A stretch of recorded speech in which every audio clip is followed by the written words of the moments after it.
Ei, tudo bem? Everything all right? You may have already realized that living is difficult, that life is not a painless process. Our existence is mixed with suffering, with tears, with difficulties, and today perhaps you are going through an affliction and you feel like you are in the furnace of affliction, needing a word, needing comfort from a friend, help from God. E The world is not an amusement park. Living is not only painful but also dangerous, extremely dangerous. And I remember a statement I read from a theologian. He established himself in theology, but he did not have a well defined faith in God. And he said that he felt very offended to know that God was all powerful, as the Bible said, and he could solve everyone's problem and put an end to all the suffering. But he didn't do that. So that offended him. He then created an image for himself of a God who did not have all that power, but who reached down, stayed with him, cried with him, and helped him. But God is not all powerful. In people's minds, the idea of God's sovereignty and the permission of suffering do not match. It cannot be the same being. But let's meditate a little. Because perhaps today you find yourself in such a delicate, difficult moment with so many questions. Perhaps you have already asked for God's help and did not receive it, or maybe you think you didn't receive it because not all the answers are the way we expect. Just the fact that He maintains our life, that we are here today, that we woke up while many didn't but died, we are here. This life is already a gift. It is already a response from God. He has a purpose for this day. He has a purpose for our lifetime. When this process ends, this purpose, our life will certainly end. It only ends when He decides. Even for those who think about ending their existence, reflect on this. God has a purpose for life. Our life cannot be wasted in this world and be lived ignorantly, de uma forma in a way that is unaware of its importance. But let's return to suffering. Why do we suffer? I thought about Adam's life. This morning we had meditation, we are reading Psalms, and it is a book that talks about afflictions in a very peculiar way. The greatest author of the book of Psalms is David, and for example, David faced several afflictions. There are few moments in David's life that we notice that tranquility. He was always in the midst of wars, family conflicts, persecution because of his enemies, or because of those who made themselves his enemies, because those who belong to God have no enemies. Others rise up to be their enemies, but they do not make no one their enemy. Por que nós temos esses salmos tão maravilhosos hoje? But why do we have such wonderful psalms today?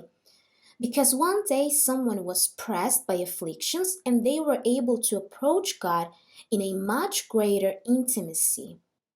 There are many reasons for suffering. Maybe you're almost fainting, just as our body sometimes faints. Perhaps your soul is almost fainting from pain. The pain of depression, of abandonment, of rejection, of betrayal, the pain of an unresolved feeling, the pain of a lack of meaning in your life. I don't know what your pain is. There is so many different pains in this world. I just know that whoever feels the pain knows the extent of what they're feeling. But for all the pain, we have a remedy, which is Jesus. He is the cure for all our pain. Even though the end of suffering does not happen at the time we wish, because there is a purpose for suffering. God is sovereign. He is the Lord over all things, over all people, including over the devil. And He can put an end to this suffering. But to do so, first, we have to think about why suffering exists. If God does what is good and allows what is good for his children, let's think. Suffering shows who we really are inside. Many times there are sins, moral errors, and flaws of character, spiritual flaws that are hidden beneath our skin that needs to come to light. Suffering will expose them. If there is a lack of trust, if there is disbelief, because sometimes we think we're people of faith, but there is an unbelief stored inside, and suffering will expose the disbelief. Suffering ends vanity. We are vain by nature. When suffering knocks on our door, it takes away vanity and a lot of vanity. As people say here in Portugal, a lot of vanity. There are so many bad things that exist within us that in times of distress we can realize. We seek God with much more intensity. We desire to be close to Him. We realize that nothing in this world has value. It is only in times of distress that we realize that our only true friend is the Lord. So, we need suffering. As I spoke today about Adam, no man has experienced receiving as much at once as Adam. As soon as God created him, he received the breath of life into his nostrils from God. He had the world in his hands, all the animals to name, all the nature, all the riches of the earth. The entire planet was Adam's alone. And then he received a wife, a wonderful woman. Adam knew a perfect world. He knew a world that we don't know, a perfect world. He knew a relationship on a level that we don't know.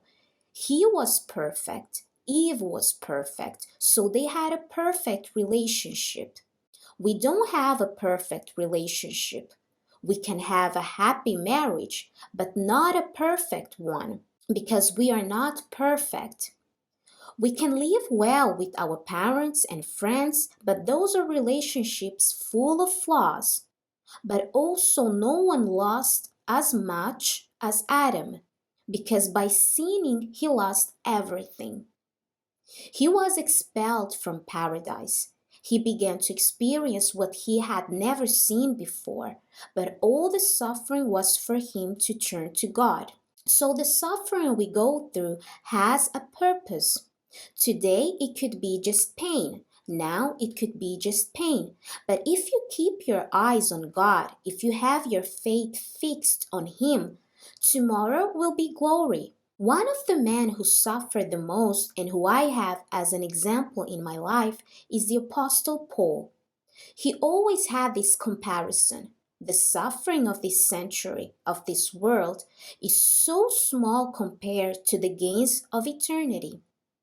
Our tribulations, persecutions, slander, sometimes injustice, all of this will contribute to our eternity. God takes no pleasure in anyone's suffering. On the contrary, stop and analyze how God loved Paul but left a thorn in his flesh. A thorn hurts, but that was to save Apostle Paul from himself, because there was pride which in suffering is removed from us. How much pride we have in us that only comes out when we are humbled by suffering. Suffering humbles us, makes us lower our heads. Suffering brings true humility. I don't mean that you should embrace your suffering, but you should learn lessons from your suffering. If God allows it, He has a purpose to make you stronger, more intimate with Him, more confident, with a focus on the things that really matters. To take away what is superficial that adds nothing. Start looking at suffering as something that works for your good too. Because God is all powerful and I am not offended when He allows my suffering. Because I know that if it went through God, then it's okay. And if He is allowing it, He has a purpose. And He will give me strength because the same God who allowed, He will also strengthen me. He will strengthen me to face difficulties, tribulations, deserts. Look at Him. Invite Him to be in your afflictions, your deserts. Perhaps what is missing is this invitation to call Jesus into your pain. Because when those 3 friends were thrown into the furnace, they did so because of faith. They were firm and courageous. Even if the furnace came, they were not afraid. But from above, the authorities, the soldiers, those who threw them, they didn't just see 3 men, they saw a 4th man in the furnace. So we can be in afflictions because God allows us to be in afflictions, but we will never be alone. The Lord Jesus did not promise relief or deliverance from afflictions, but He said that, "Behold, I will be with you all the days until the end of times." You will have many afflictions in the world. We are guaranteed that we will be afflicted, but Jesus said, "I will be with you every day." So Jesus is there now in the midst of this pain, depression, loneliness, abandonment, closed doors. I don't know what is the cause of your pain, but the 4th man is there with you now. God bless your day. Have courage, have faith, have strength.